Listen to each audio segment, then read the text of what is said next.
மரண அறிவிப்பை தான் உங்களுக்கு நான் சொல்ல போகிறேன். நம்மளும் தட்டிக்கிட்டெல்லாம் பார்க்குறோங்க, அப்போ கூட ஓடலை. நான் இப்போ சொல்லி கொடுக்குற ட்ரிக்ஸ் தெரிஞ்சுன்னா இந்த மிஷினை நீங்களே ஓட வைக்கலாம். பார்த்துலாமா? எந்த விதமான ரியாக்ஷனும் இல்லை. ஏய், அவன் செத்துட்டான்டா. அதாகப்பட்டது பார்த்தீங்கன்னா மக்களே, இன்னைக்கு ஒரு மரண அறிவிப்பை தான் உங்களுக்கு நான் சொல்ல போகிறேன். ரொம்ப நாளாக ஓடிக்கிட்டு இருந்த நம்மளோட கிரைண்டிங் மிஷின் திடீர்னு நின்றுடுச்சு. சரி, நம்மளும் தட்டிக்கிட்டெல்லாம் பார்க்குறோங்க, அப்போ கூட ஓடலை. சரி, இதில் என்ன பிரச்சனையாக இருக்கும் இன்னைக்கு பார்த்துலாமா?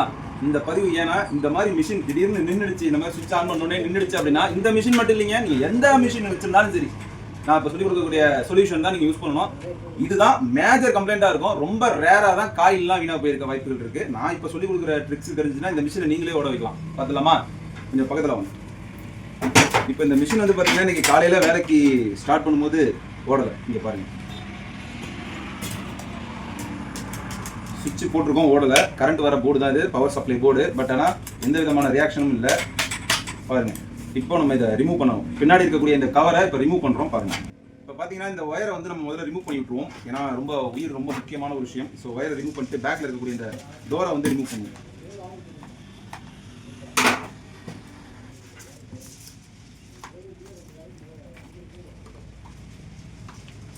இதுக்கு இந்த ஸ்க்ரூவை ரிமூவ் பண்ணிட்டீங்க அப்படின்னாலே ஆக்சுவலாக பார்த்தீங்கன்னா இந்த பேக்கில் இருக்கக்கூடிய கவர் வந்துடும்.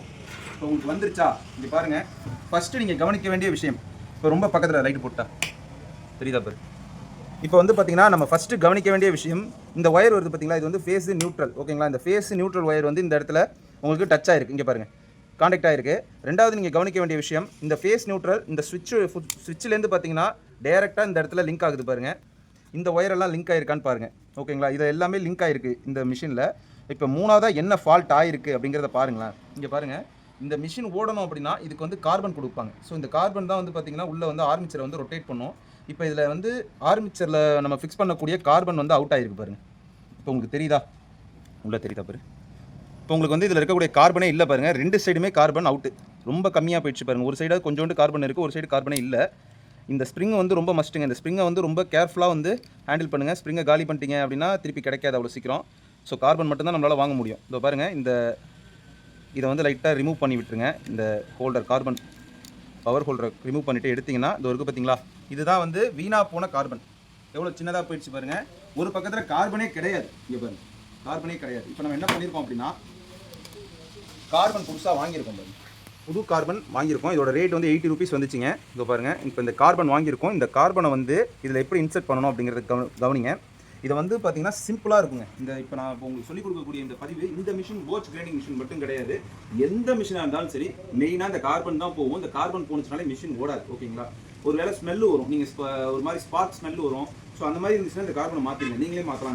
இந்த கார்பனை மாற்றிட்டீங்க அப்படின்னா மிஷினில் இருக்கக்கூடிய இந்த ஆர்மிச்சரில் இருக்கக்கூடிய ரோட்டார் ஷாஃப்ட்டில் எந்த விதமான டேமேஜும் ஆகாது. ஒருவேளை நீங்கள் இந்த கார்பன் வந்து ஒரு 100 ரூபாய் செலவு பண்ணி மாற்றுறதுக்கு அனுப்பப்பட்டு அப்படியே விட்டீங்க அப்படின்னா இதில் இருக்கக்கூடிய ரோட்டார் ஷாஃப்ட்டில் ஸ்பார்க் ஆகிறதுக்கான வாய்ப்புகள் இருக்குது. அப்படி ஆயிடுச்சு அப்படின்னா ரோட்டாரே மாற்றுற மாதிரி இருக்கும். அது எங்கேயோ உங்களுக்கு ஒரு பெரிய செலவை கொண்டு போய் விடும். இந்த மாதிரி சின்ன மிஷினாக இருந்தால் ஒரு 500-600 ரூபாயில் மாற்றிடுவீங்க. அதுவே பெரிய மிஷினாக இருந்தால் எவ்வளோ ஆகும் யோசனை பண்ணி பாருங்க. ஸோ இப்போ இங்கே வாங்க, பக்கத்தில் போகிறோம்.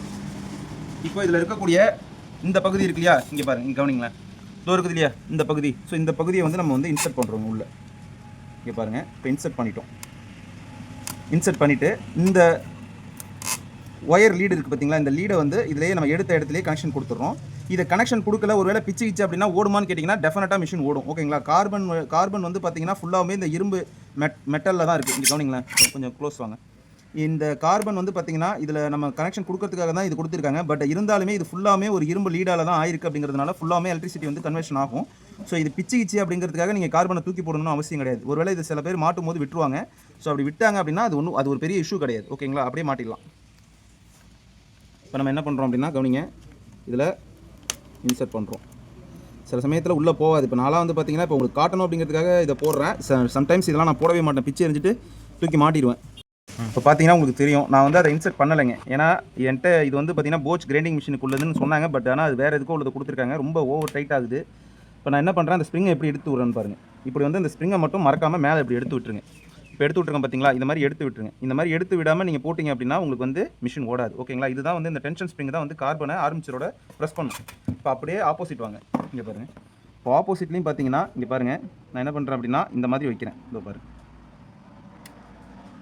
சாரி ஸ்ப்ரிங்கை கழட்டிச்சு. ஸோ ஸ்ப்ரிங்கை வந்து எடுத்துருச்சு. இப்போ பாருங்கள், இந்த ஸ்ப்ரிங் வந்து இது பாருங்கள் உங்களுக்கு எடுத்து காட்டுறேன் பாருங்கள். இந்த ஸ்ப்ரிங் வந்து எடுத்துருச்சு அப்படின்னா கீழே விழுந்துட்டுனா ரொம்ப உங்களுக்கு பெரிய டேமேஜில் கொண்டு போய் விட்டுரும். ஸ்ப்ரிங் இல்லைனா ஓடாது மிஷினு.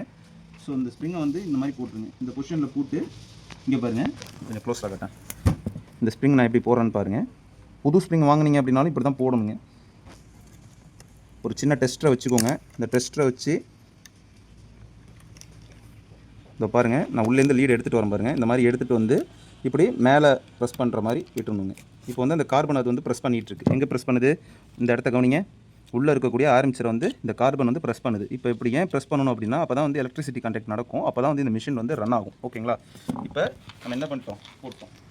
இப்போ நான் சொல்லி கொடுத்த மெத்தடில் வந்து பார்த்தீங்கன்னா நீங்கள் என்ன பண்ணணும் அப்படின்னா இந்த கார்பனை இன்சர்ட் பண்ணணும். இங்கே வாங்க, இன்னொரு முக்கியமான விஷயம்.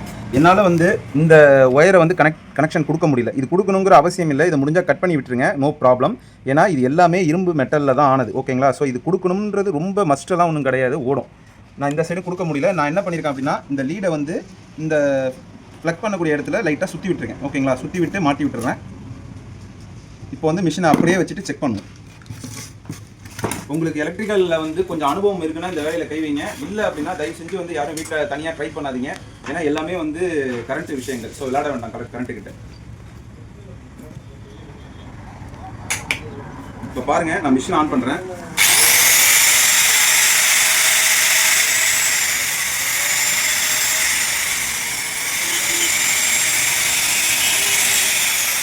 உங்களுக்கு தெரியுது மிஷின் ஓடுது பாருங்கள்.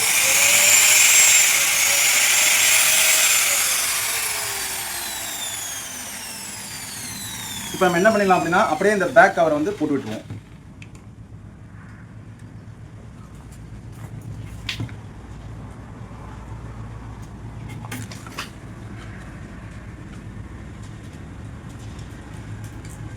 இப்போ பார்த்தீங்கன்னா நம்ம அந்த பேக் கவரை போட்டு விட்டுருவோம். பேக் கவரை போட்டுட்டு எப்படி வந்து க்ளோஸ் பண்ணுமோ ஓப்பன் பண்ணுமோ அதே மாதிரி க்ளோஸ் பண்ணிடுவோம்.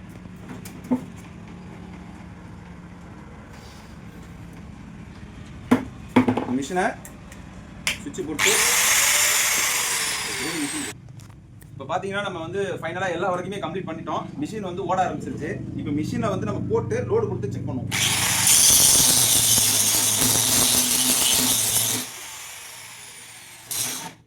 இப்போ நான் சொல்லிக் கொடுத்த விஷயங்கள் உங்களுக்கு புரிஞ்சிருக்கும், பிடிச்சிருக்கும்னு நான் நம்புறேன். மறக்காம நம்ம சேனலை சப்ஸ்கிரைப் பண்ணி ஃபாலோ பண்ணிடுங்க. இதை இன்னொரு பிகினர்ஸ்க்கு ஷேர் பண்ணுங்க. முக்கியமாக நம்மள மாதிரி வெல்டிங் கம்யூனிட்டிக்கு இந்த வீடியோ பதிவு ஷேர் பண்ணீங்கன்னா அவங்களுக்கு இந்த மாதிரி ஒரு பிரச்சனை ஆகும்போது அவங்களே இதை வந்து சரி பண்ணிக்குவாங்க. இதுக்காக நிறைய இடங்களில் வந்து பார்த்தீங்கன்னா இந்த மாதிரி பவர் டூல் ரிப்பேர் மெக்கானிக்ஸ் இருக்க மாட்டாங்க. ஸோ அவங்களுக்கு வந்து பார்த்தீங்கன்னா ரொம்ப சிரமப்படுவாங்க.